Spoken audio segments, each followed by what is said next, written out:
15 मे 2026 ला भारताचे chief justice of India Suryakant यांनी एक स्टेटमेंट दिलं.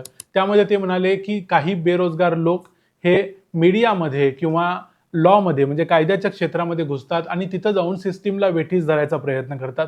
ते ITI ॲक्टिव्हिस्ट वगैरे होतात आणि एक प्रकारे सिस्टीमवरती अटॅक करतात किंवा ज्युडिशियरीवरती म्हणजे न्यायव्यवस्थेवर अटॅक करतात आणि या लोकांची फक्त एक प्रकारे त्रास देण्याची म्हणजे उपद्रव मूल्य यांचं जास्त असतं. यामध्ये त्यांनी जे बेरोजगार लोक आहेत त्यांचा उल्लेख झुरळ किंवा परजीवी असा केला, म्हणजे ते दुसऱ्याच्या जीवावर जगतात. आता या गोष्टीला मोठ्या प्रमाणावर रिपोर्टिंग केलं गेलं आणि या रिपोर्टिंगमध्ये असा दावा केला की चीफ जस्टिस ऑफ इंडिया म्हणजे भारताचे सरन्यायाधीश सूर्यकांत हे भारतातल्या बेरोजगार तरुणांना झुरळ असं म्हणाले, म्हणजे कॉक्रोचेस. आणि त्यानंतर एका ऑनलाईन पार्टीचा जन्म झाला. पक्षाचं नाव आहे कॉक्रोच जनता पार्टी. आता कॉक्रोच जनता पार्टीमध्ये कॉक्रोच असं स्वतःला अभिमानानं म्हणवून घेणारे, स्वतःला झुरळ म्हणवून घेणारे अनेक लोक उतरले आणि या पार्टीचा इतक्या वेगानं प्रसार होतोय की जर खरोखर ही पार्टीची स्थापना जर झाली, कारण आता ऑनलाईन रजिस्ट्रेशन चालू आहे, जर झाली तर ही भारतातली सर्वात वेगानं पसरणारी पार्टी ठरू शकते. त्यामुळं भल्या भल्या लोकांना देखील आता या पार्टीच्या स्थापनेमुळं घाम फुटायला लागलाय. भारतात जी जेन झीची रिव्हॉल्युशन व्हावी अशी अनेकांची इच्छा आहे, ती कदाचित हीच आहे की काय असं देखील काहींना वाटायलंय. नेमकं काय प्रकरण आहे आणि काय आहे ही कॉक्रोच जनता पार्टी, हे सगळं बघूया आजच्या या व्हिडिओमध्ये. मी आहे रणजित यादव आणि तुम्ही पाहताय द मराठी बाणा. 15 तारखेला भारताचे सरन्यायाधीश सूर्यकांत यांचं हे स्टेटमेंट आलं आणि त्यानंतर दुसऱ्याच दिवशी 16 तारखेला अभिजित दिपके नावाच्या एका 30 वर्षाच्या तरुणानं कॉक्रोच जनता पार्टीची ऑनलाईन स्थापना केली आणि त्याच्याबद्दलच्या पोस्ट सोशल मीडियामध्ये टाकल्या. त्याच्या पोस्टमध्ये त्यानं सांगितलं की कॉक्रोच जनता पार्टी ही अभिमानानं स्वतःला कॉक्रोच बनवणाऱ्या लोकांची, बेरोजगार युवकांची संघटना आहे. या संघटनेमध्ये कोण सामील होऊ शकतं, नाही होऊ शकतं हे देखील त्यांनी सांगितलं. एक सांगण्याची गोष्ट म्हणजे अभिजित दिपके भारतात राहत नाहीत, ते अमेरिकेतल्या बोस्टन युनिव्हर्सिटीमध्ये शिकतायत आणि या अगोदर ते आम आदमी पक्षाचं सोशल मीडिया देखील 2020 ते 23 या काळात हँडल करत होते. आता या गोष्टींचा रेफरन्स पुढं कसा येतो ते मी सांगेन, पण मुद्दा असा आहे की त्यांनी कोण कोण यामध्ये सहभागी होऊ शकतं ते सांगितलं. त्यांनी सांगितलं की जे लोक बेरोजगार आहेत, दुसरी गोष्ट जे लोक आळशी आहेत, तिसरी गोष्ट जे लोक कायम ऑनलाईन पडीक असतात ते यामध्ये सहभागी होऊ शकतात, आणि चौथी गोष्ट रॅन्ट प्रोफेशनली म्हणजे सतत बडबड करत राहणे किंवा शिव्या देत राहणे अशी गोष्ट करणारे सगळे लोक यामध्ये सहभागी होऊ शकतात. म्हणजे असे नियम असले तरी ऑनलाईन गुगलचा फॉर्म भरून सगळेच लोक याच्यामध्ये सहभागी होतात आणि अनेक लोक सहभागी होत सुद्धा आहेत. आता यांनी कॉक्रोच जनता पार्टी .org नावाची एक वेबसाईट तयार केलेली आहे. या वेबसाईटवरती देखील मोठ्या प्रमाणावर लोक जात आहेत. अल जजीरा बरोबर अभिजित दिपके ज्यावेळेला बोलले त्यावेळी त्यांनी असं सांगितलं की सत्तेत असणाऱ्या लोकांना वाटतं की सामान्य जनता किंवा नागरिक हे झुरळासारखे आहेत, पण त्यांनी एक गोष्टीचं लक्षात ठेवली पाहिजे, ती म्हणजे जर सामान्य जनता झुरळ असेल तर एक गोष्ट लक्षात ठेवा की झुरळं हे कचऱ्याच्या ठिकाणीच वाढतात आणि भारत हा तोच कचरा आहे. आता अभिजित दिपके यांचं हे स्टेटमेंट कशा अर्थानं घ्यायचं हे आपण बघितलं पाहिजे, कारण हे स्टेटमेंट त्यांनी अल जजीराला दिलंय. अल जजीरा तुम्हाला सर्वांनी माहिती आहे की एक अँटी इंडिया न्यूज ऑर्गनायझेशन आहे, ती मध्य पूर्वेतून काम करते. पण ही पार्टी आता सध्या अत्यंत वेगानं पॉप्युलर होते आहे. खूप मोठ्या प्रमाणावर याचे वेगानं फॉलोअर्स वाढत आहेत. काय काय होतंय ते मी पुढे सांगतो, पण त्या अगोदर बघूया या पार्टीचा धोरण काय असणार आहे किंवा उद्दिष्ट काय असणार आहे. या पार्टीनं एकतर पहिल्यांदा गोष्ट सांगितली की आम्ही कोणतीही इलेक्शन लढणार नाही. आता अभिजित दिपके जर अमेरिकेत असेल तर ते इलेक्शन कशी लढतील हा प्रश्न आहे, पण दुसरी गोष्ट म्हणजे ते कधी इलेक्शन लढणार नाहीत. ही एक पॉलिटिकल सटायर म्हणजे उपरोधिकपणे टीका करणारा एक पक्ष असणार आहे असंही त्यांनी सांगितलंय. अशाच प्रकारचा पक्ष या अगोदर देखील भारतामध्ये होऊन गेलेला आहे, तुम्हाला माहितीच आहे. आता मुद्दा असा आहे की जर आम्ही सत्तेत आलो तर आम्ही काय करू असं देखील त्यांनी सांगितलंय आणि त्याच्याबद्दलचे काही स्टेटमेंट देखील त्यांनी देऊन ठेवलेले आहेत, काही त्यांच्या ट्विटरवरती किंवा इंस्टाग्रामवरती शेअर केलेले आहेत. त्यामध्ये त्यांनी सांगितलं की पहिली गोष्ट, कोणत्याही चीफ जस्टिस ऑफ इंडियाला, भारताच्या सरन्यायाधीशाला राज्यसभेमध्ये जागा मिळणार नाही. आपल्याकडे ही पद्धत आहे की अनेक न्यायाधीशांना राज्यसभेमध्ये घेतलं जातं, गव्हर्नर केलं जातं, राज्यपालपदी नेमलं जातं. अशा पद्धतीची कोणतीही पोस्ट दिली जाणार नाही असं त्यांनी सांगितलंय.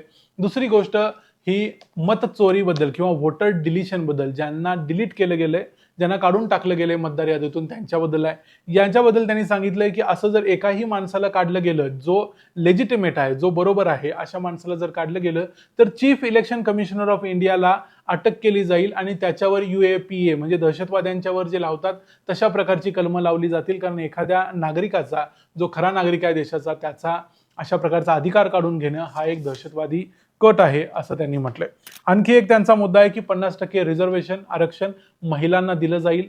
मग ते लोकसभेमध्ये, राज्यसभेमध्ये, मंत्रिमंडळामध्ये सगळ्या ठिकाणी दिलं जाईल. 33% फक्त असणार नाही आणि डिलिमिटेशन केलं जाणार नाही. म्हणजे सगळ्या जागा वगैरे वाढवायचं जे आता चालू होतं काही दिवसापूर्वी, की लोकसभे विधानसभेमधल्या जागा वाढवायच्या, असं काहीही केलं जाणार नाही सांगितले. याशिवाय त्यांचा आणखी एक महत्त्वाचा मुद्दा आहे, अंबानी आणि अदानीचे जे मीडिया ऑर्गनायझेशन्स आहेत, जे न्यूज चॅनल्स आहेत, या सगळ्या न्यूज चॅनल्सचं लायसन्स रद्द केलं जाईल आणि जे गोदी मीडिया असं ज्यांना म्हटलं जातं, असे जे अँकर्स आहेत त्यांच्या विरोधात इन्व्हेस्टिगेशन केलं जाईल.